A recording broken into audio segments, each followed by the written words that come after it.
E aí pessoal, tudo bem? Vindo aqui, voltando nessa questão, né, da avaliação AD1 de 2021 do CEDERJ, da disciplina Fundamentos de Programação. Eu já fiz um vídeo já com uma das soluções possíveis e vou fazer um outro vídeo agora com mais uma solução. Antes queria dizer que no vídeo anterior eu falei que eu até botei uma errata lá na descrição do vídeo, mas eu falei que PHP é uma linguagem de tipagem dinâmica, de tipagem estática, e não é. PHP é uma linguagem de tipagem dinâmica. Então assim, eu me enganei lá no que eu falei. Então, também vocês, assim, eu vou colocar mais uma ou duas soluções para essa questão, né, a título de treinamento mesmo, para vocês que estão começando agora, né, que estão tendo o primeiro contato na disciplina de Fundamentos de Programação, primeiro contato com programação propriamente, né, a primeira disciplina que realmente vocês programam. E assim, se vocês tiverem algumas ideias de outras soluções possíveis, é só fazer o pull request lá que a gente analisa, eu faço comentários, e eventualmente, sendo uma boa solução também, a gente faz o merge lá. É só, então fiquem à vontade. Se tiver também algum tipo de bug que vocês identificarem, abram lá uma issue lá, porque aí a gente faz a correção. Ou então vocês mesmos façam a correção e façam pull request com a correção. E é isso, né? Tentar dar uma interagida aí, porque eu acho também que vai ser bom aí tanto para vocês que vão estar se exercitando, né, nas soluções, quanto para mim também, que, como eu falei no vídeo anterior, ninguém sabe todas as possibilidades que tem no Python. São muitas funções, muitas classes, muitos métodos, muitas opções que a gente tem. E não só no Python, em qualquer linguagem de programação, ninguém sabe todos os códigos, todas as funções que a linguagem tem de cabeça. Na verdade, o que a gente faz geralmente, obviamente, quando a gente programa mais com uma linguagem, a gente vai absorvendo cada vez mais. Mas o que geralmente as pessoas fazem é, diante de um problema a ser solucionado, as pessoas consultam a documentação da linguagem, a linguagem do pacote que vocês estejam usando, e através da consulta da documentação a gente consegue ir aprendendo e se desenvolvendo cada vez mais, né? Quando a gente programa muito numa linguagem só, a gente tende a ficar cada vez mais, ter cada vez mais conhecimento daquela linguagem. Mas esse conhecimento também, ele basta vocês, e assim, isso daí é muito comum, né? A gente não programa só em uma linguagem, né? Quando a gente atua ou até mesmo fica brincando de programar, qualquer coisa que seja, não é só uma linguagem que se usa. Geralmente as pessoas que têm interesse em programação, elas usam 2, 3, até mais linguagens. Então assim, basta ficar alguns meses sem programar numa determinada linguagem e usar uma outra linguagem. Quando você volta para aquela linguagem que você já tinha domínio completo, você já volta já com alguns cacoetes, né? Porque assim, por exemplo, o Python, ele tem essa sintaxe muito simples, não tem um grau de complexidade muito alto. E aí você vai para um C, por exemplo, aí tem que botar os pontos e vírgula. C também é tipagem estática, o Python é dinâmico. Então assim, algumas coisas você acaba, não é que você esqueça o Python, né? Mas assim, você acaba, na hora de digitar o seu código, você fica mais lento. E não necessariamente também ser lento na programação significa que você é um programador ruim. Na verdade, inclusive, isso que a gente vai fazer hoje, uma segunda solução, é muito comum na programação. Primeiro você resolve o problema, apesar daquela solução que a gente apresentou, a solução 1, ela é uma boa solução, não é uma solução ruim, Mas primeiro você resolve o problema e depois você vai vendo como é que você vai melhorando o seu código, né? Chama-se refatoração, né? Então é muito comum a refatoração de código e ele serve para... Ele tem, assim, eu diria que teria dois objetivos a refatoração de código. Ou a otimização do algoritmo, fazer com que o seu algoritmo ele seja mais rápido, ou simplesmente melhorar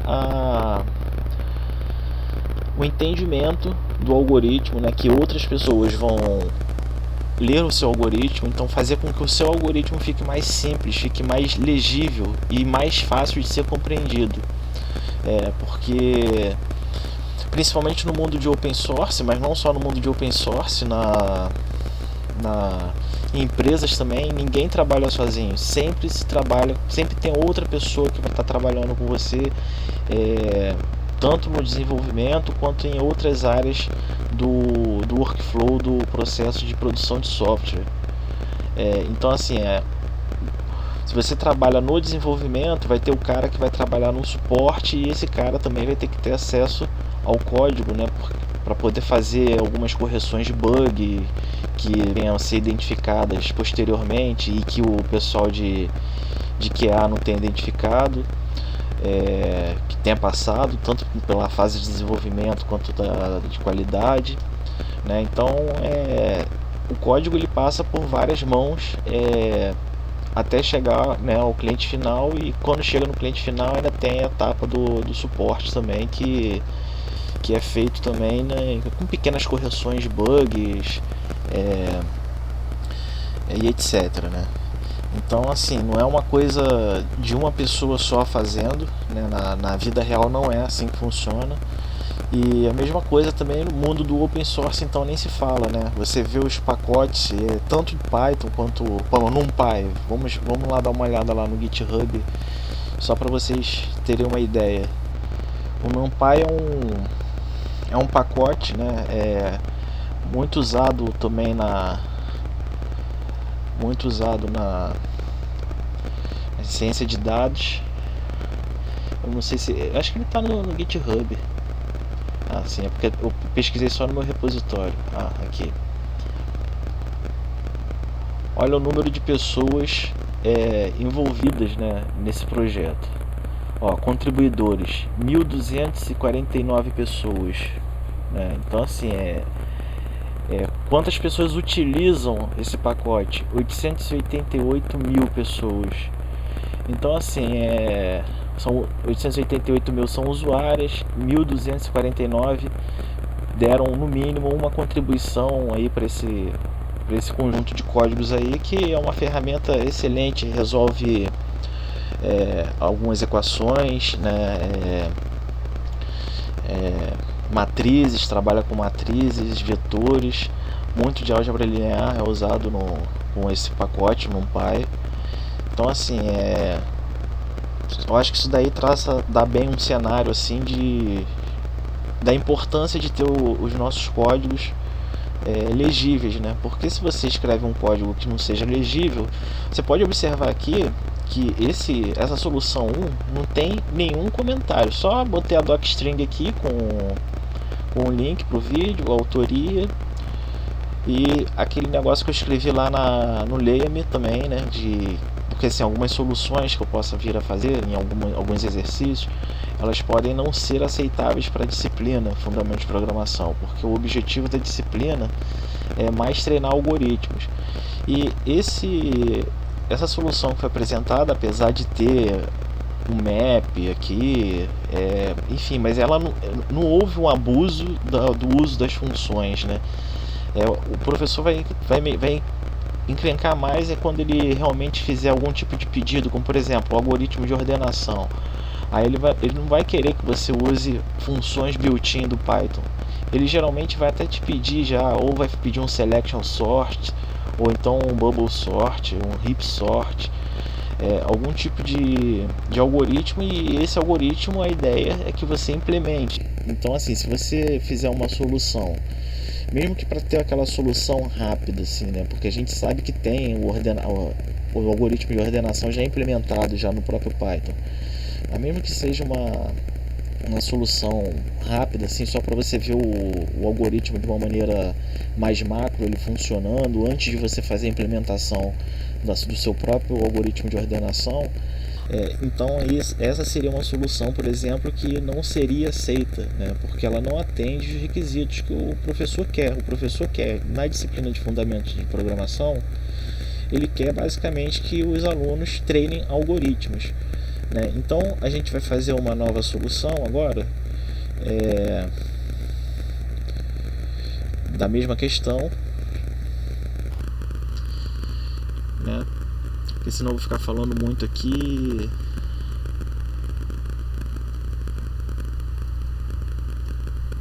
Opa, é solução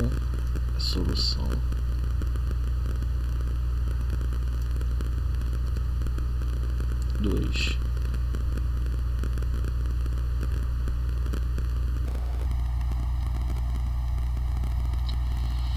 Renomear aqui também, que eu não gosto muito de usar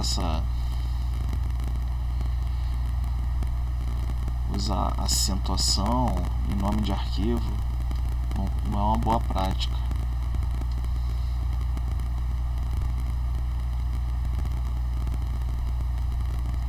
Tá. Então o que eu vou fazer aqui vai ser copiar esse código e a gente vai ver o que dá pra gente melhorar, mudar, fazer diferente nele, tentando torná-lo mais legível, ou até mesmo fazer uma solução diferente só com o objetivo, porque ele está bem legível, né, eu acredito, ou pelo menos fazer uma solução diferente, mais com objetivos de aprendizado mesmo, né, de desenvolvimento. Bom, uma das coisas que eu tinha dito que a questão ela não aborda completamente, ela não está bem delimitada, é a questão desse arredondamento do π. A gente fez por arredondamento através do uso da função round, mas só que pode ser que uma solução com truncamento também seja aceitável, porque aqui não está dizendo qual é o critério de arredondamento ou truncamento, né? Você não sabe se vai truncar ou se vai arredondar o número. Apesar de que ele diz ali... Não, ele nem diz arredondar, adote π com apenas 3 casas decimais. Tá, π com 3 casas decimais eu posso arredondar ou eu posso truncar, né? Ele não especifica, ele nem fala arredonde π para utilizar 3 casas decimais. Então as duas soluções seriam aceitáveis. Então como é que a gente faria para fazer o truncamento ao invés do arredondamento? Então aqui onde a gente usa o round, a gente vai ter que fazer... Eu não conheço nenhuma função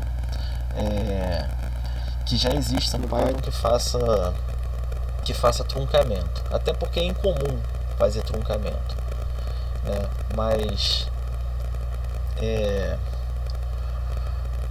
o que eu acho que a gente vai ter que fazer, vai ter que criar uma função, né? Mas antes de criar uma função para poder fazer esse truncamento, vamos pensar então um pouco. Se a gente... Vamos lá pro rascunho. Se a gente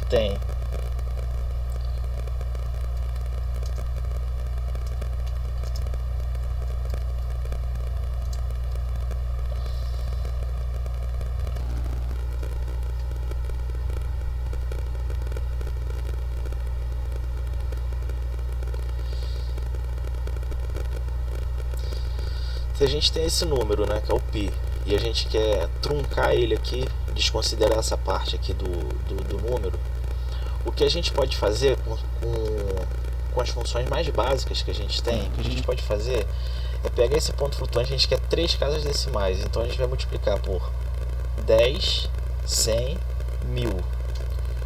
Então a gente vai multiplicar, a gente vai pegar esse número, vamos armazenar aqui truncado. A gente vai pegar esse número, o π, vai multiplicar por 10 elevado a 3, 1000, né? E aí a gente vai colocar aqui só para a gente ver, para a gente ter uma visualização, né, mais na tela mesmo, né, apesar de a gente conseguir abstrair e já imaginar o que vai acontecer, né, vai dar 3 casas para a direita. Acho que eu botei pi aqui, né, tem que botar a variável truncado. Então, exatamente, então andou 3 casas para a direita. Sendo que isso dali também não é pi, aquilo ali não é uma aproximação. Eu preciso nesse momento que... Abrir o console aqui de novo. Eu preciso nesse momento que eu peguei esses números que são os números de meu interesse, eu preciso descartar todo o restante. Como é que eu posso fazer isso? Eu posso fazer um cache convertendo esse ponto flutuante no número inteiro. Então eu simplesmente pego. Então veja só a simplicidade. Basta realmente usar a criatividade que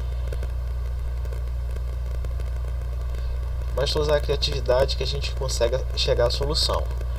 Bom, então obviamente o que vai acontecer se eu rodar novamente é que toda essa parte vai ser descartada, a gente vai ficar com 3.141. Bom, e agora, por fim, obviamente, se a gente multiplicou por 10 elevado a 3, depois que a gente converteu para inteiro, a gente multiplica por 10 elevado a menos 3. Né? A gente está desfazendo o que a gente fez. Então, apenas com criatividade, a gente conseguiu criar o número que a gente queria. A gente não fez o arredondamento. Não sei se vocês lembram, na solução 1 a gente viu que o arredondamento não dá esse valor, dá 3,142. Né? Então assim, a gente já conseguiu fazer o arredondamento. Então o que a gente pode fazer? A gente pode pegar isso aqui, que a gente fez aqui no rascunho, levar lá para nossa solução e substituir aqui no lugar de round pi,03. Sendo que existe uma outra questão em legibilidade de código, que se vocês observarem isso aqui, apesar de a gente poder dizer que existem outros pontos aqui desse código que está acumulando mais funções do que o necessário, então a gente poderia dividir em partes menores, criando funções específicas para isso, mas muitas dessas coisas são tão triviais e tão visíveis, né, tão claras, como por exemplo, a gente poderia criar uma função para converter de centímetro para quilômetro, mas assim, é tão visível isso aqui, que assim, na minha opinião, não compensa. Assim, não é que não compensa, também não vai ter perda de desempenho nenhum, mas não faz sentido, entendeu? Porque também eu vou falar um pouco sobre algumas características desejáveis em funções, né? Que nem todas as funções vão ter essas características, mas são características desejáveis. Então o que a gente vai fazer? Já essa parte aqui que a gente fez o truncamento já ficou um pouco mais complicado, porque olha, aqui a gente tem numa mesma linha, a gente tem a parte do truncamento, aqui já está multiplicando pelo diâmetro, né? A gente tem o π truncado e já multiplica por diâmetro para achar o perímetro, que a gente chamou aqui de comprimento. Poderia chamar de perímetro, inclusive isso é uma...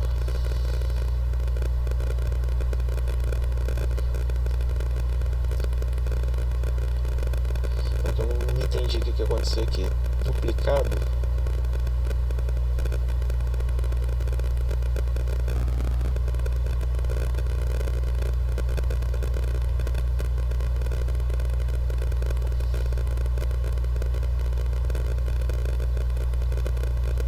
Código duplicado, mas aonde? Número de voltas eu estou vendo aqui uma vez.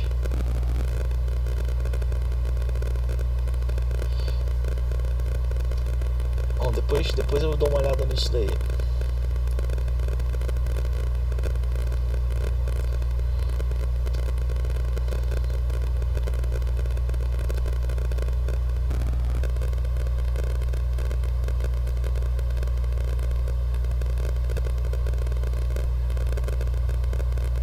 Agora ficou verde também, nem sei por que ficou verde. 7 linhas. Onde que isso está duplicado? 1, 2, 3, 4, 5, 6, 7.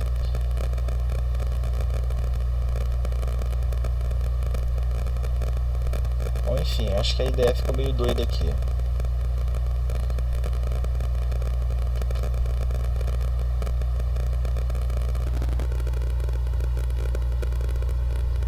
Ah, sim, ele está dizendo que está duplicado, ele está comparando com a solução 1. Não é só 7 linhas, tem outras linhas lá para cima também. Aqui, ele está comparando aqui a solução 2 com a solução 1. Aquelas linhas ali estão exatamente iguais. Tá, mas aí vamos ignorar isso daí. Então o que acontece? Aqui na parte do perímetro, inclusive como eu estava dizendo, aqui a gente pode tirar, acho que fica mais claro, inclusive vai acabar resolvendo ali aquele problema de código duplicado. Fica mais claro ainda. Ó, porque tem acento, né? Mas acento também não vai poder botar em nome de variável, então perímetro. O ideal é não misturar português com inglês, né? Mas para tentar deixar o nosso código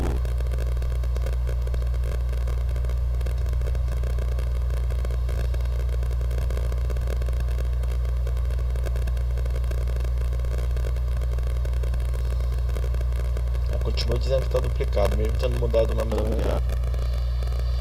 Bom, então aqui eu acho que ficou complexo, já tem um grau de complexidade demais para a pessoa que vai pegar esse código e vai fazer uma leitura. Ela não vai entender de imediato. Então, soluções possíveis: adicionar um comentário. Só que o comentário, ele não é que ele não seja importante, o comentário é super importante no código. Você está documentando o seu código. Sendo que excesso de comentários, eles podem também acabar poluindo o seu código e dificultar a leitura do mesmo. Então existem formas de você solucionar isso. Uma delas a primeira delas, que eu acho também que é a coisa mais importante, cheguei a falar na solução 1, né?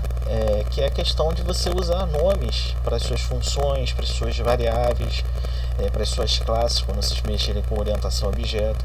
Você usar nomes que sejam intuitivos, porque aí você evita de ficar comentando. Algumas empresas têm como política a exigência de você comentar código, né? Quando a coisa é exigida, não necessariamente esses comentários estão enriquecendo o seu código ou enriquecendo a documentação do seu código. Fica muito menos poluído. Nesse caso específico, que eu não vejo necessidade de acrescentar um comentário e poluir o código com um comentário que totalmente necessário, criar uma função extremamente simples. Primeiro eu vou fazer dessa forma bem simples e depois eu vou aperfeiçoar ela. Uma função que vai receber como argumento um número e que vai retornar. E aqui já tem o nome, truncate. Você não precisa de comentário. É autoexplicativo. Vai truncar esse número. É autoexplicativo. E aí no retorno dessa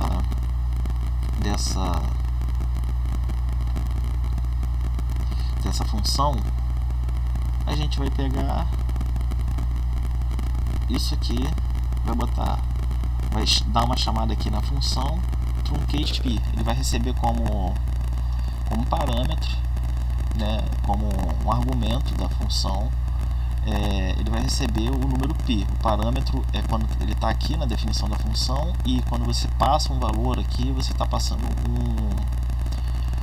um argumento. Aqui a gente coloca, né, o que a gente queria, sendo que aqui ao invés de botar π, a gente vai botar num.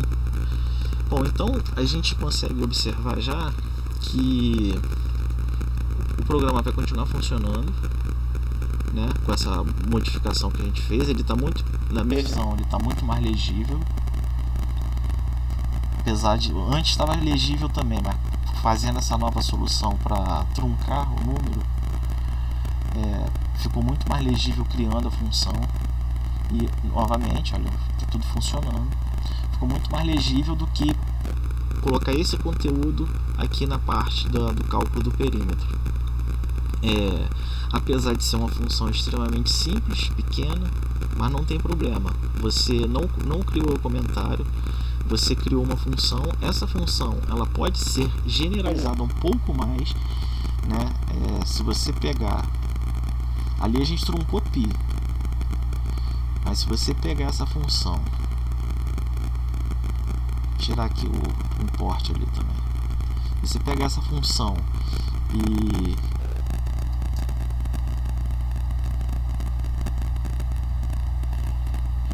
colocar um outro número qualquer, vamos lá, 6,9999, e ele vai aí vocês vão ver uma coisa interessante, onde eu quero falar sobre generalizar um pouco mais essa função.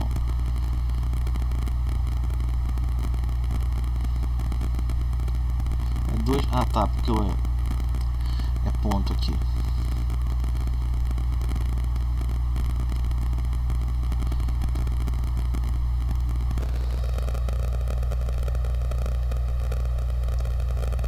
Não truncou.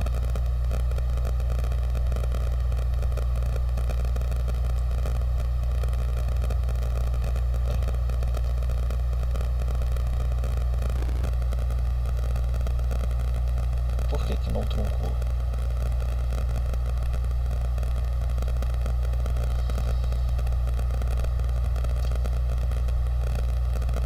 Agora truncou. Isso daí é aquela coisa que eu estava falando, propagação de erros, né? Não sei se vocês sabem, matematicamente, uma dízima periódica, a dízima periódica 0,99999, matematicamente ela é igual a 1. Matematicamente, sem arredondamento é igual, não é arredondamento.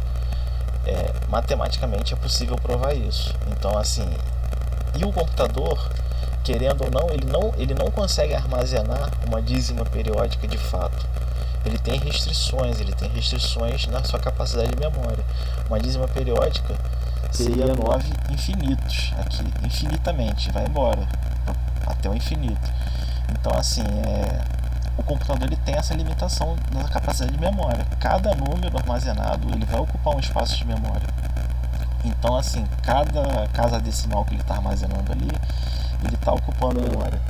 Então, assim, obviamente, por questões de limitação e restrição física do próprio hardware, os números eles têm um número de bits exatos, assim, mas, né, o Python ele é até um pouco mais flexível nisso, mas obviamente a gestão disso sempre limitado a memória RAM do seu computador, né? Então não tem como qualquer número que você esteja representando, ele já é uma aproximação do número verdadeiro, inclusive esse pi da função math. Sendo que o que eu queria dizer é o seguinte, né? Vamos aqui fazer tirar esse, a gente já viu já que está funcionando. Se a gente botar, repara que se fosse arredondar, vamos fazer o round também para ver a diferença.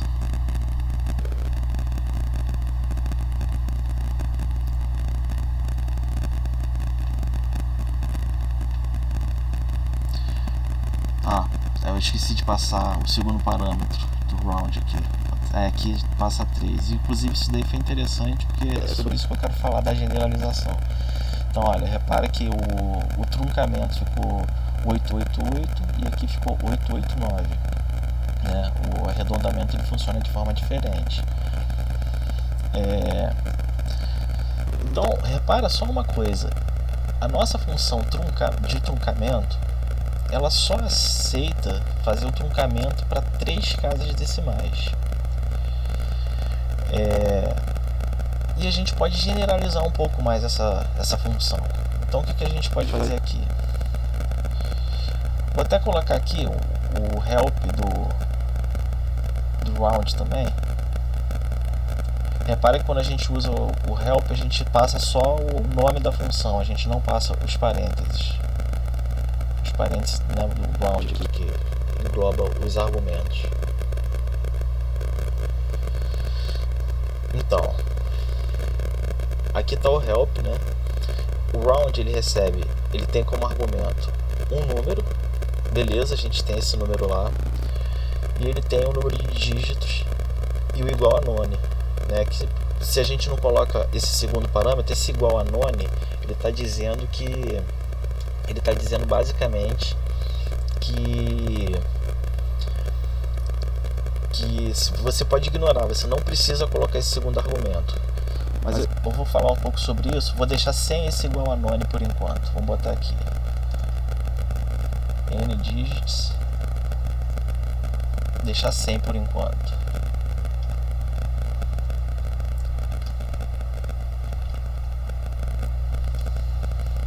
Tá. Então o que a gente vai fazer?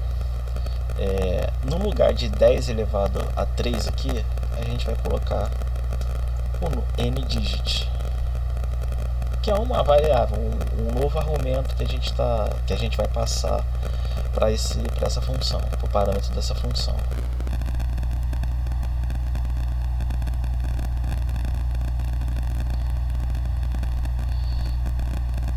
Repara que agora vai dar erro. Por quê? Vou fazer assim que fica mais correto. Snake case.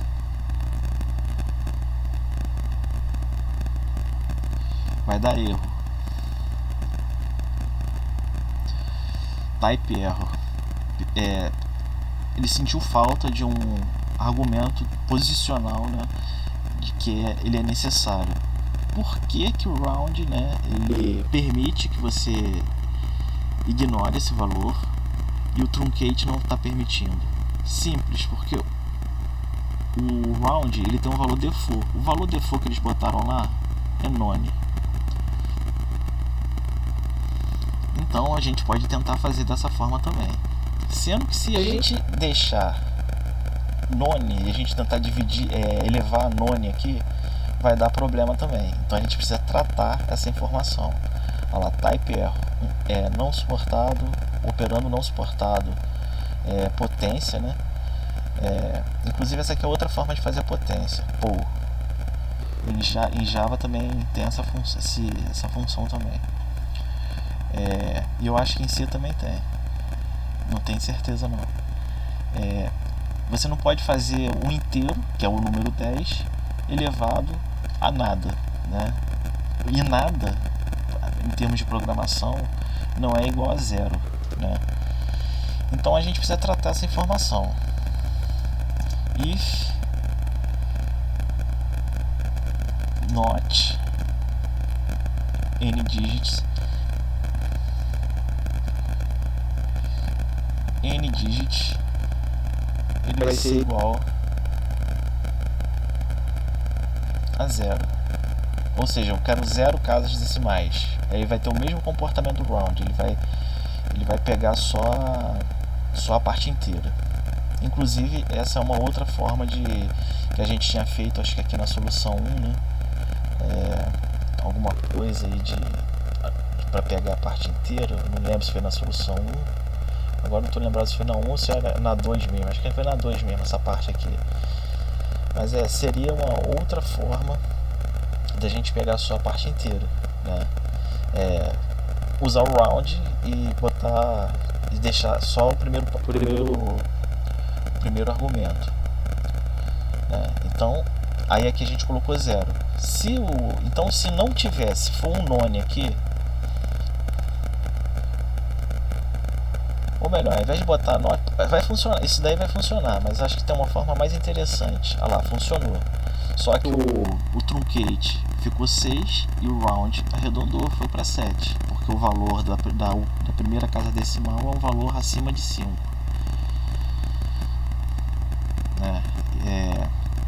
Então funcionou. Sendo que eu acho que tem uma forma mais interessante do que botar o none ali.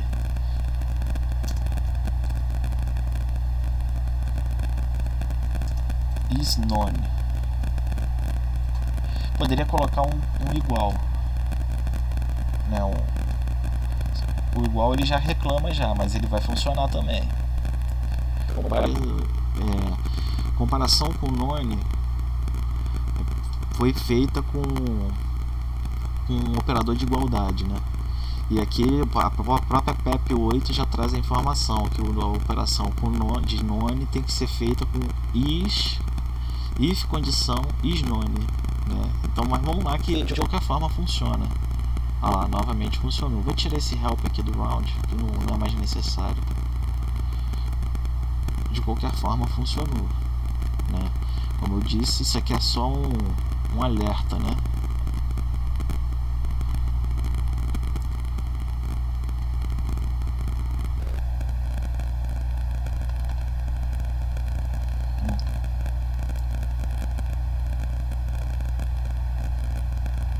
Não tá parecendo ser um alerta. O que é exatamente? Deixa eu ver se view options. No warning. Acho que pode ser weak warning. É weak warning. Esse símbolo ali, esse símbolo marrom aqui com uma exclamação. Ah, tá, apareceu ali weak warning. Ou seja, é um alerta fraco, nem é uma coisa tão importante. Mas a gente quer fazer a coisa da forma correta, né? Como eu falei, fazer a coisa escrita da melhor forma possível. E a forma correta de fazer esse tipo de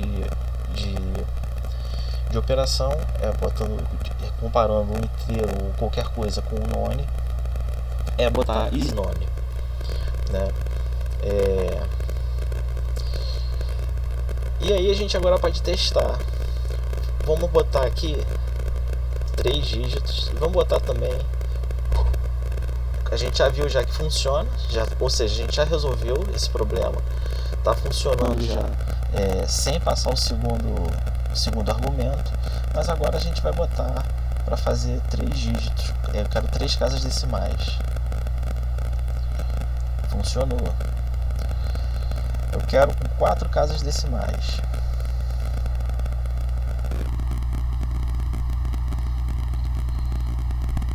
O truncate, ele deu um pequeno erro aqui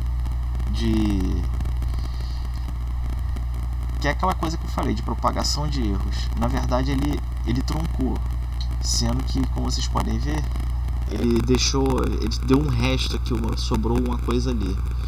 Como que a gente pode evitar esse erro? Como é que a gente pode corrigir esse erro? A gente pode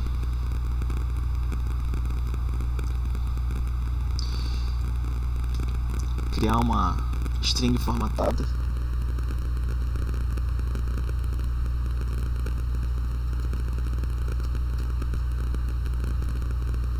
Uma string formatada. E após esses valores a gente coloca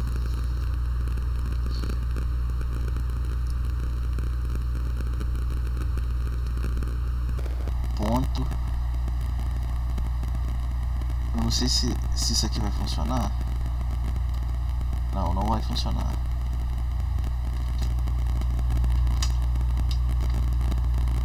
Porque aqui não está reconhecendo a variável.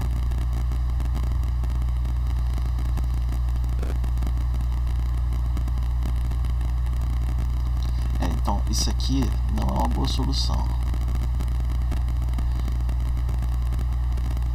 A ideia, só para vocês terem uma ideia aqui, a gente vai fazer manualmente sem colocar o nome da variável, o que perde a generalidade, né? Mas vamos botar aqui, a gente tinha botado 4 casas, né? Então 4 é ponto 4 f de float. E aí vocês vão ver que esse problema vai resolver. Olha lá, resolveu o problema. Sendo que eu não quero botar ponto 4 aqui. Aqui eu quero colocar. Será que se eu colocar assim não vai funcionar? Eu acho, né? E funcionou. Ó, conseguimos resolver. Vamos ver se funciona. Funcionou. Então se eu pedir agora com 5 dígitos, a gente agora tem um algoritmo generalizado, genérico, né? O round, tá, porque eu mudei só no truncate. 5 dígitos. A gente tem um algoritmo agora generalizado, assim como o round, né? E isso é muito importante. Por que ele é importante? Por que isso daí é importante? Um algoritmo genérico, uma função genérica. Porque isso aqui é uma função matemática também. A biblioteca math, ela não tem, posso até verificar, mas eu acho que ela não tem opção, não tem nenhuma função para truncar.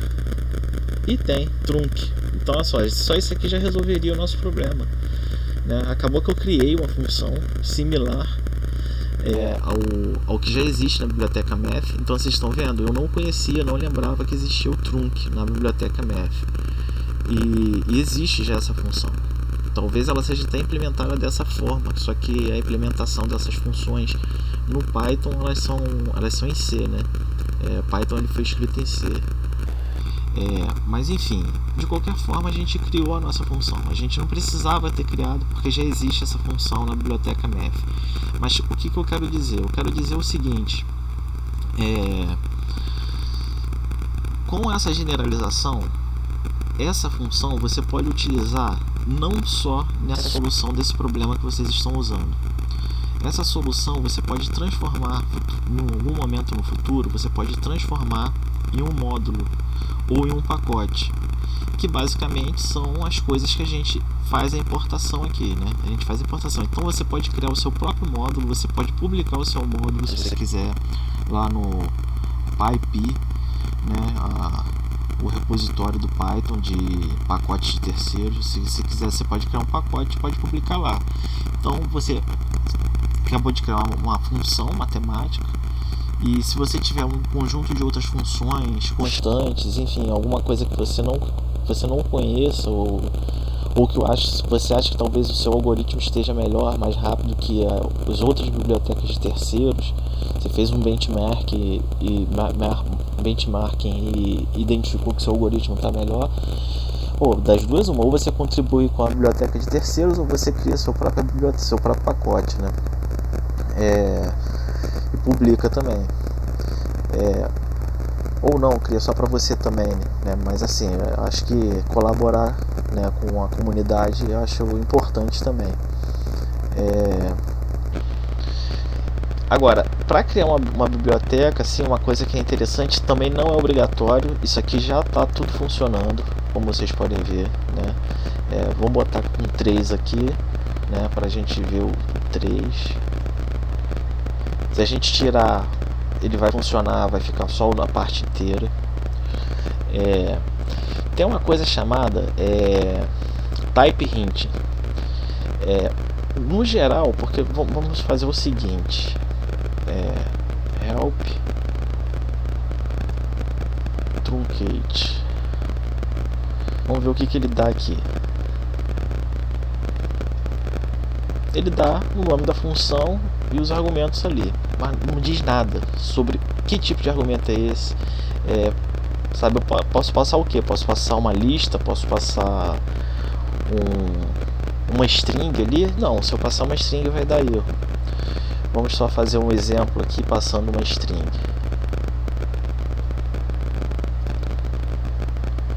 Vamos botar uma aspas aqui. Opa. Botar uma aspas aqui. Ó, velho erro. Porque você não pode passar uma string para essa função. Ela só vai aceitar um valor, ponto flutuante, ou até mesmo inteiro, né? Se eu colocar aqui 6, vamos lá,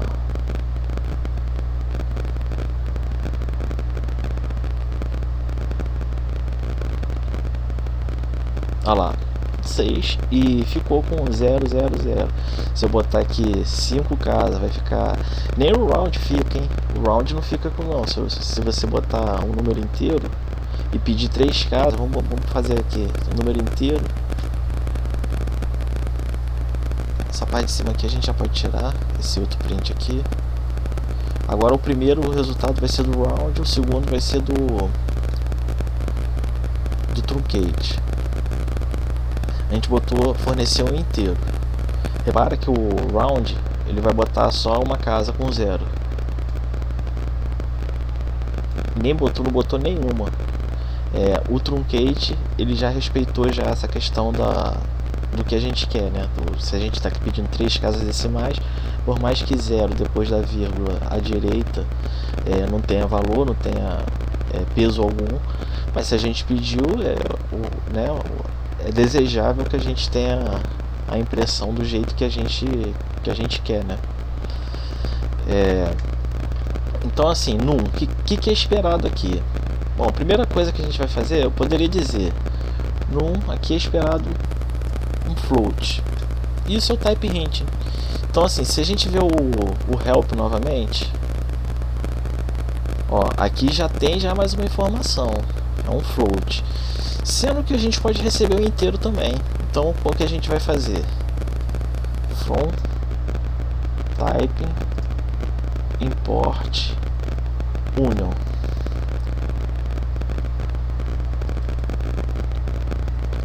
Union colchete. Eu posso receber um float, vou botar um int primeiro. Posso receber um int e posso receber um float.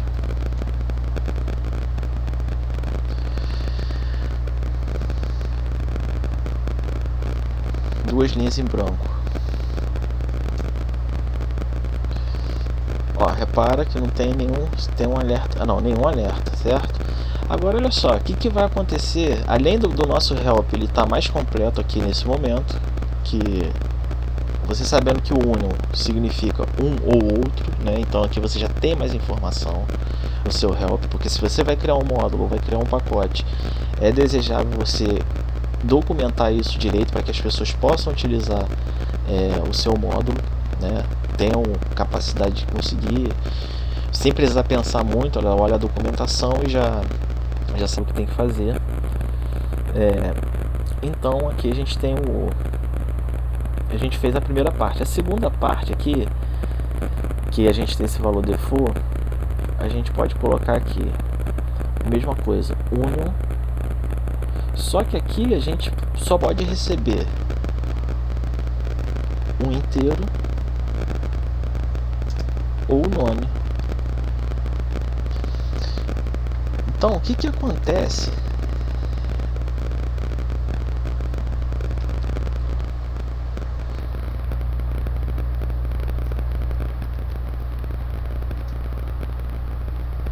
Espaço em branco. Então, o que acontece? O que acontece se eu tentar passar aqui, passar uma string? Olha que interessante. Além da gente ter documentado o nosso código melhor, olha o que apareceu. Olha que aqui não é mais um marronzinho não, é o warning mesmo, não é o wiki warning não. Ó, é esperado um inteiro ou um float e você está entregando uma string no lugar. Ou seja, apesar do Python ter tipagem dinâmica, se você usar essas funcionalidades de type hinting, a sua IDE ela vai identificar esses tipos de enganos. E algumas vezes esses enganos eles podem ocasionar erros, como nesse caso vai ocasionar erro, ou esses erros podem ser tratados também e não necessariamente vai ocorrer um erro. Mas aí no caso o seu type hinting ele não está representando a realidade, porque se o erro está tratado, né, por que você não permitiria receber aquele valor? Então aqui novamente, aqui como eu tinha dito, deu erro, como eu tinha dito, e o Python, a nossa IDE ela já identificou aqui que era esperar um inteiro ou um float. Então assim, o type hint ele tem essa vantagem também, não só a vantagem de documentar, né? Então a gente já tem essa informação, que a gente tem um número de argumentos, de parâmetros, né? A gente tem essa função, ela tem um número que pode ser um inteiro ou um float, e o número de dígitos é opcional, né? Olha que interessante, ela botou aqui opcional ainda, porque ele tem aqui a atribuição como none, como valor default.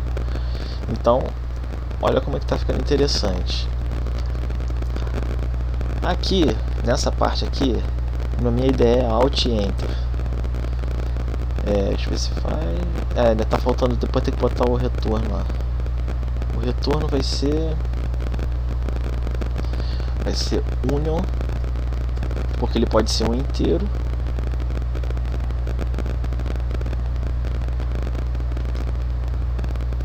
ou um float. Esse union é sempre quando tiver um ou outro, né? Mas existem muitas outras coisas aqui, muitas outras, ó, list aqui com letra maiúscula, existem muitas coisas, e aí aquele negócio que eu já falei, não tem como abordar tudo, mas para isso existe a documentação, né? O certo é a gente, sempre que a gente quiser utilizar alguma coisa, a gente vai lá e procura na documentação.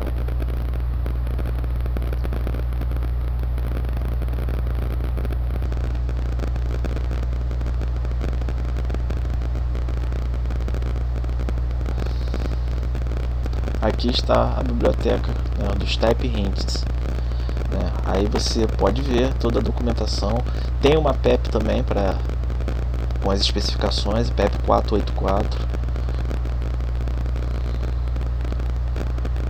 né? Então aqui tem todas as especificações aqui, ó, de como fazer a sintaxe do type hinting, né?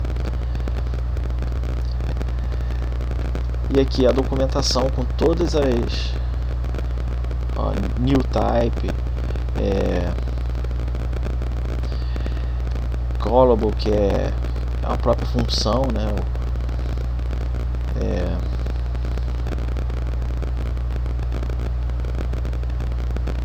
Enfim, tem toda a documentação. Se a gente for lá no union, tem até uma PEP 604, type union, é equivalente a X ou Y. Ela aqui até botou explicitamente, então veja a documentação como que ela é bem escrita, né? Então assim, não tem como a pessoa não conseguir se compreender, se entender com a documentação do Python, que a documentação é muito bem escrita. Então fica aí para vocês lerem, caso tenham interesse nessa coisa de type hint, né? Então a gente tem aqui o union, né, com retorno. E assim, tem uma coisa aqui que eu quero fazer: alt enter, specify return type in docstring, insert documentation string stub. É isso aqui. Aí aqui eu vou botar em português mesmo, mas a gente certo seria botar em inglês, né? Como eu falei, inglês é a língua que todo mundo entende no mundo inteiro. Função para truncar um número. Parâmetro número.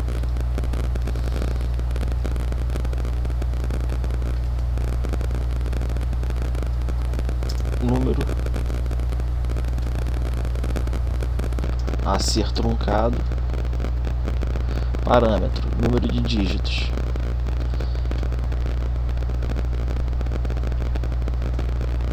Número de casas decimais desejadas.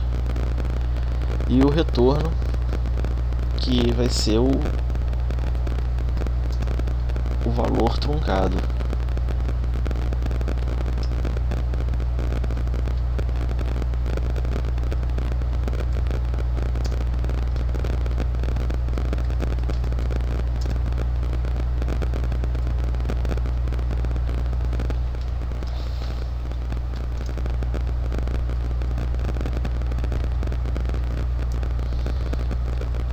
Vamos botar retorna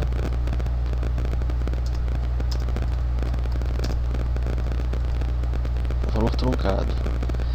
E aí vamos rodar novamente. Eu não sei porque que ficou marcado ali. Sim, porque é esperado um inteiro ou um float.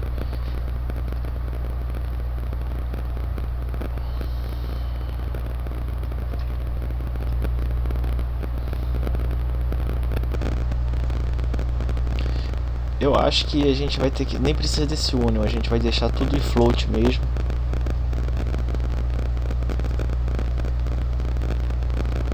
Porque aqui a gente tem que fazer o caching, né? E repara que ali já vai chiar.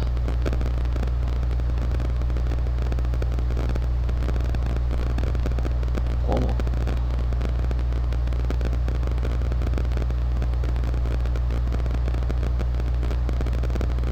Acho que foi... Ah não, aqui tem um F do float. Mas a gente tirou aqui em algum momento, a gente tirou... Agora sim. Não chiou não. Só que olha só que interessante, agora o nosso truncate tá vindo diferente do... Mesmo a gente passando... Deixa eu ver se a gente agora passou... É que a gente passou inteiro. Mas agora, como ele tá voltando aqui, ele tá fazendo esse caching aqui do float, ele agora já tá tendo um comportamento mais parecido com... o do round. Primeiro é o round, depois é o truncate. Vamos ver. Ó, o truncate ele já tá passando aqui um 6.0 e apesar de estar pedindo 3 casas, ele não botou mais 6.000. E esse aqui ele tá convertendo para inteiro. Então assim, são detalhes que se vocês quiserem fazer o comportamento do truncate ser exatamente igual o comportamento dessa nossa função truncate ser exatamente igual à função round, é só dar continuidade, né, nessa linha de raciocínio, de fazer as melhorias que aí vocês vão chegando lá, né? E aí aqui no caso, como sempre vai ser um float, a gente não precisa mais desse union int. A gente pode apagar isso aqui, float, vai retornar um float. E olha que interessante o nosso help da nossa função. Vamos botar o help do round também.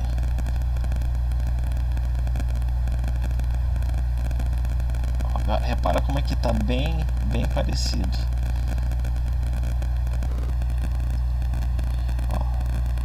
A única diferença aqui é que aqui começa essa parte aqui do truncate. Aí ele tá aqui ele não passaram esse docstrings aqui com o parâmetro, o nome dos parâmetros e nem o retorno. O retorno eles só escreveram aqui, o valor de retorno é o inteiro se... Então olha só, aqui ele já até dá dica se vocês quiserem corrigir aquele negócio, se quiser que volte o inteiro mesmo. É um inteiro se, então assim, você já sabe que vai ter que botar uma condicional, né, para tratar essa informação, caso vocês queiram omitir o valor e retornar um inteiro.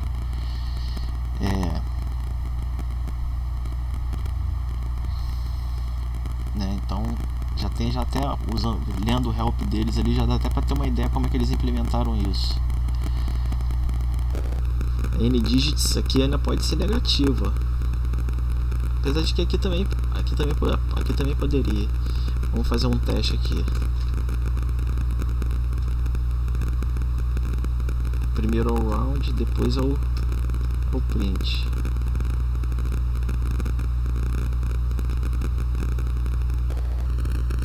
No nosso caso, na nossa função, N-digits não pode ser negativo. Vamos ver como é que sai o round com índice negativo. Ficou 0, virou 0.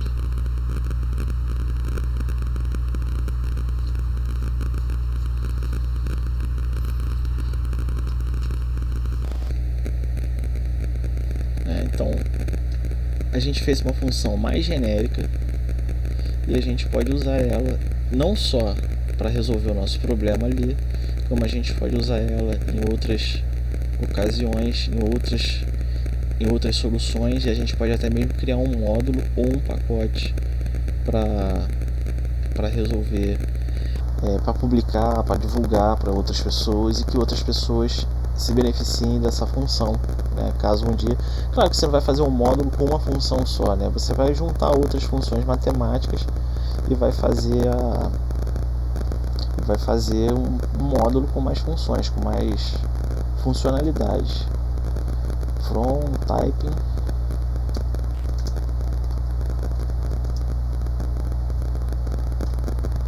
Bom, resolveu ali o problema que estava dando. Tem um weak warning. Aquela coisa do duplicado ainda, que cismou por causa da solução 1. Bom, vamos ver se essa aqui agora está funcionando. Agora com a função, né? A gente já mudou já ali o call da função.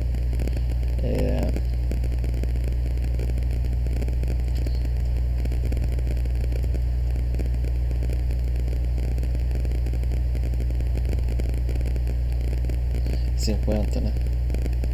Ó, perfeito, funcionou. Se a gente quiser fazer uma verificação do pi truncado, a gente pode fazer uma debugar o código, né? Mas a gente pode também fazer um print. A gente não tem a necessidade de fazer um debug.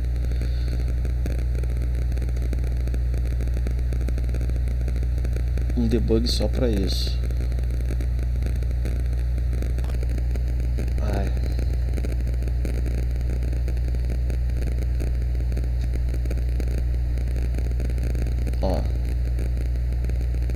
Porque eu não passei.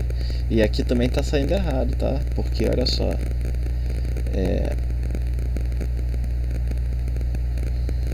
isso aqui também foi na hora de digitar de novo. Aqui tá saindo errado também. Apesar do resultado ter dado certo, a gente tem que botar 3 casas decimais. O resultado tá dando certo porque a gente tá falando de ordem de grandeza, né? A gente não tá olhando o valor exato.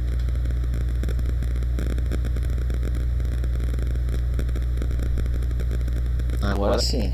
Agora a gente está com o programa correto. Então, isso daí também cabe um comentário, né? Apesar dos alunos que estão fazendo fundamento de programação estarem tendo o primeiro contato com programação agora, em um determinado momento vocês vão ver sobre testes automatizados, né? E assim, essa é a importância de fazer testes automatizados. A gente pega valores possivelmente problemáticos e faz os testes para ver se ele está naqueles limites, naquela borda ali do sistema, onde pode acontecer um problema. A gente faz os testes para ver se não há nenhum bug. Esse seria um bug, isso aí de não ter colocado esse valor 3 aqui, seria um bug que iria passar em branco se eu não tivesse colocado aquele print. Não foi um teste automatizado, foi um teste rápido aqui só para ver o que estava saindo, mas que acabou evitando um bug que possivelmente em determinados valores na fronteira, na borda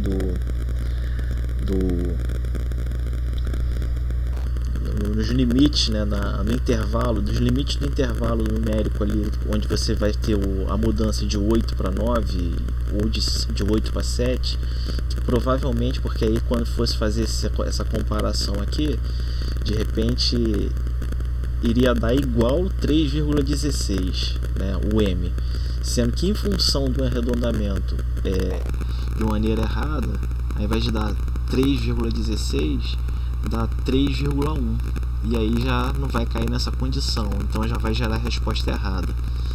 Então isso daí que é importante, né? Essas condições assim meio que de fronteira, de borda, que aí nos testes automatizados a gente sempre faz. Então, uma vez que você criou o teste automatizado, você mudou alguma coisa no seu código, você roda o teste automatizado que já estava criado, para ver se depois das alterações do seu código, se realmente o seu código continua funcionando, se as condições, principalmente as condições de borda, de fronteira, não acabaram sendo prejudicadas, né? Deixa eu ver se dá para fazer nessa solução. Acho que eu nem sei quanto tempo a gente já estou falando aqui, mas de novo o vídeo ficou grande. Eu acho que eu vou fazer uma terceira solução, mas vou fazer em outro vídeo. Tá, vamos fazer isso aqui agora de uma outra forma. Eu não sei se com generator, fazer um generator comprehension. Eu não sei se vai funcionar com generator comprehension.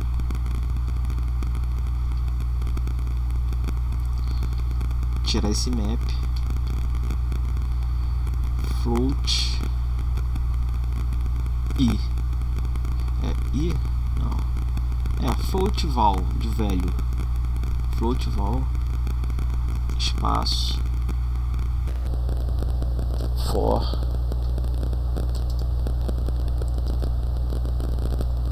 val in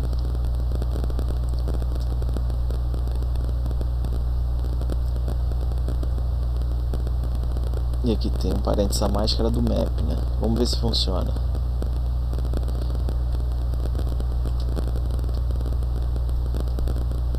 Continua funcionando perfeitamente. Se a gente fizer mas aqui tá, vou fazer o seguinte, só para título de esclarecimento. O que é isso aqui? Isso daí é uma comprehension, sendo que não é uma list comprehension, não é um dictionary comprehension e não é um set comprehension, é um generator. Porque aqui, usando parênteses, a pessoa pode pensar, se uma list comprehension usa colchete, se uma list comprehension usa colchete, e porque lista a gente pode definir, lista é igual uma lista vazia, pronto, colchetes ali, isso é uma lista. Então, se a lista a gente usa colchete, então como tupla a gente usa parênteses, então a gente está tendo uma tuple comprehension. Não é isso que a gente está tendo. Não é isso que a gente está tendo. A gente está tendo um generator. E aí, para a gente tirar essa prova, a gente pode fazer type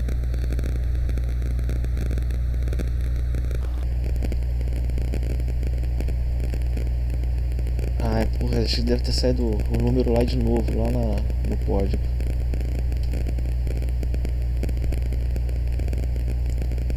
Porque eu não esqueci de imprimir, né? Lá saiu 120 aqui.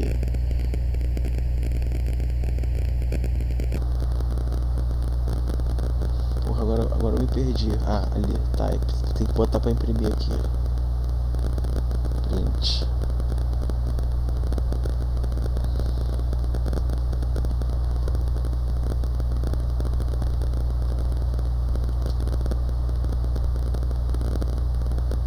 Lá, é uma classe do tipo generator.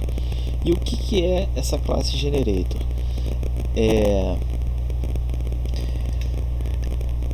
A gente pode desempacotar um generator? Pode, tanto é que a gente está fazendo que o desempacotamento, né? Mas o generator, ele é diferente de uma lista, diferente de uma tupla. Uma tupla, tanto é que não existe tuple comprehension, porque a tupla é imutável, você não tem como inserir ou remover elementos de uma tupla. Então, usando parênteses ali, não tem como aquilo ali ser tupla, porque vocês vão entender já o porquê. Uma lista, vamos pensar em lista, 5,6,7,8,9. Pronto, essa lista aí, 5, 6, 7, 8, 9. É uma lista de números sequenciais incrementando 1, certo? Sendo que quando a gente gera essa lista, quando a gente armazena ela numa variável, todos esses valores estão sendo armazenados na memória. Já quando a gente tem um generator, e a gente não precisa usar generator comprehension, tem uma forma, como eu já tinha até mencionado, usando a palavra reservada, yield, ao invés de ter um return numa função, a gente usa o yield, né? Mas aí tem a forma correta de fazer a escrita dessa função especial também de gera um generator, né? Diferente da lista, que quando a gente armazena ela numa variável, a gente tem todos os valores na memória naquele instante. O generator, ele não faz isso. O generator, ele tem uma regra de construção dos seus elementos. Então, como a gente tinha visto, a gente tem uma lista. Qual a regra de construção dela? Ela começa em 5, termina em 9, e todos os elementos que existem entre eles são elementos que vão de 5 a 9, incrementando de 1 a 1. Então você tem uma regra de construção. Então o que o generator vai fazer, ao invés de armazenar isso tudo na memória, ele vai usar processador, e os processadores eles têm muito mais velocidade, inclusive, do que a velocidade, né? Em organização de computadores a gente estuda isso. A velocidade de processamento dos processadores atuais é muito mais veloz do que a velocidade de acesso dos dados na memória RAM, porque quando esses dados precisam ser utilizados na memória, serem processados, você precisa pegar eles na memória RAM ou no registrador que fica no próprio processador. Mas quando eles estão na memória RAM, você tem um tempo infinitamente maior para acessar esses dados e trazê-los para os registradores, para perto do processador, para que eles possam processar esses dados. Então é muito mais interessante você gerar esses dados já no processador com uma regra, né, a ser definida, que no caso a gente até falou qual seria a regra. A regra é números entre 5 a 9 incrementando de 1 a 1. Então o que o generator faz? Bom, qual é o primeiro número da sequência? É o 5. Ele gera o 5 e devolve o 5. Beleza, ele devolveu o 5. Ele dá o retorno desse número 5. Ele some da memória e aí ele gera o 5 mais 1. Aí vai entregar o 6. Aí o que ele faz? Ele gera o 5 mais 2 e assim sucessivamente até chegar ao 9. Então ele usa mais processador do que memória RAM, o generator. Ele é mais econômico que memória RAM e, consequentemente, apesar de ele usar mais processamento, porque esses valores eles vão ser calculados pelo processador, mas o processador ele tem abundância de... Os processadores atuais eles não são o verdadeiro gargalo na velocidade dos computadores. O verdadeiro gargalo é o tempo de acesso à memória RAM, o tempo de acesso ao disco, de informações de disco, para gravar em disco, para fazer leitura de disco também, né? Tanto que você já deve ter observado como é que faz uma diferença um HD comum, né, o usual, e aí quando você faz um upgrade no seu computador e você coloca um SSD, né, que é um disco sólido, de estado sólido. Ele continua sendo mais lento também do que a própria memória RAM, a velocidade de acesso à memória RAM. Ele continua sendo mais lento, mas em relação ao disco HD, o disco rígido comum, o SSD faz com que o computador tenha um desempenho, a máquina como um todo tenha um desempenho muito superior. Então os verdadeiros gargalos que existem na velocidade de uma máquina, elas estão relacionadas muito com a quantidade de dados que são armazenados na memória RAM, o número de leituras necessários para você processar, pegar os dados da memória RAM, e também o número de leituras e escritas necessárias em disco também, que são os verdadeiros gargalos. O processador hoje em dia ele tem uma capacidade muito grande de processamento. Então assim, a gente conseguiu aqui criar uma nova... Vou tirar esse type aqui porque não é mais necessário, já expliquei já o generator, né? O generator comprehension, né? Ele é a mesma sintaxe do list comprehension, do set comprehension, só não é a mesma sintaxe do dictionary comprehension, porque o dictionary tem comprehension, é a mesma sintaxe, mas assim, a diferença é que tem chave e valor, né? E o generator ele está mais parecido com o list comprehension e com o set comprehension. Eu acho que para essa solução, acho que a gente já fez até um pouco a mais do que eu tinha planejado. Deixa eu ver se dá para melhorar mais alguma coisa. Na verdade, em relação, na verdade eu não estou dizendo que melhorou. Esse código está melhor, está mais rápido. Não sei, eu não sei qual a velocidade. Nunca fiz benchmarking da função map para saber, e comparando com o generator, né? Então eu não sei se esse algoritmo está mais eficiente, mas eu acredito que comparando com a função map, esse tipo de escrita é muito mais legível, né? E qualquer programador em Python, porque isso daqui, list comprehension, generator comprehension, set comprehension, dictionary comprehension, Isso daí são as features do Python que só o Python tem. Então assim, qualquer programador Python que for pegar um código que vê um generator comprehension, list comprehension, qualquer coisa nesse sentido, ele vai bater o olho e ele já vai ver o que é. Ele não vai ter essa dificuldade, porque a gente está falando de uma das coisas mais assim legais que tem no Python, uma das coisas mais interessantes que tem no Python, que fazem assim que assim, cara, é prazeroso você ver isso, cara. Você fez um for numa linha só, entendeu? Aplicou uma função em cima a um iterador, né? É fantástico isso. Então acho que é isso, né? Eu acho que não tem mais muita coisa aqui para melhorar nessa versão truncada. Assim, o conceito aqui foi passado, obviamente não foi aprofundado, da questão do type hinting, docstrings para gerar documentação, inclusive não só a documentação do help, tá? Não é só o help não, não é só o help aqui no... Cadê o terminal? Apesar de que... calma aí, já sei. Vamos ver se dá pra fazer... Acho que foi pelo rascunho mesmo. Tá sem o help, acho que eu apaguei o help aqui. Não é só na função help pra você ver a sua função, que você vai fazer o uso dessas anotações aqui não, dos docstrings não, tá? Eu vou recomendar um outro, para quem tiver interesse em dar uma aprofundada, eu vou recomendar aqui um outro pacote, só que esse não é... Esse pacote que eu vou recomendar, ele não é um pacote que já vem na instalação padrão do Python, um pacote de terceiros.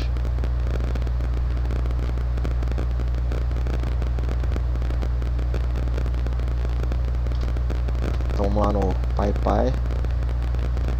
O nome do pacote é Sphinx.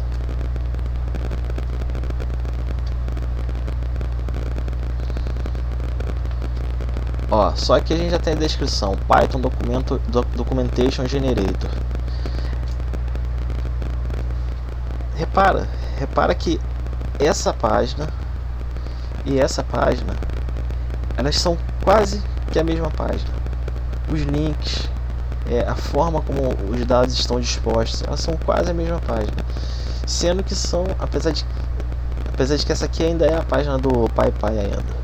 Vamos ver, homepage, project links.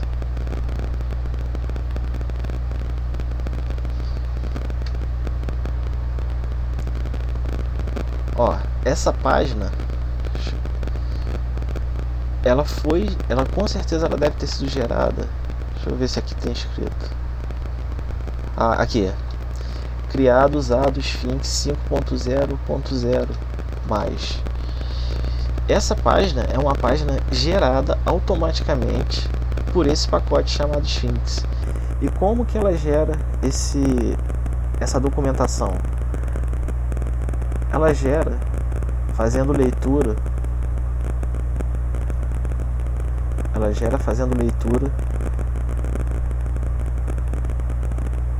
Das docstrings. Então por isso que aqui a gente tem 2 pontos parando, 2 pontos parando, 2 pontos return, 2 pontos. Isso daí é chamado restricted test.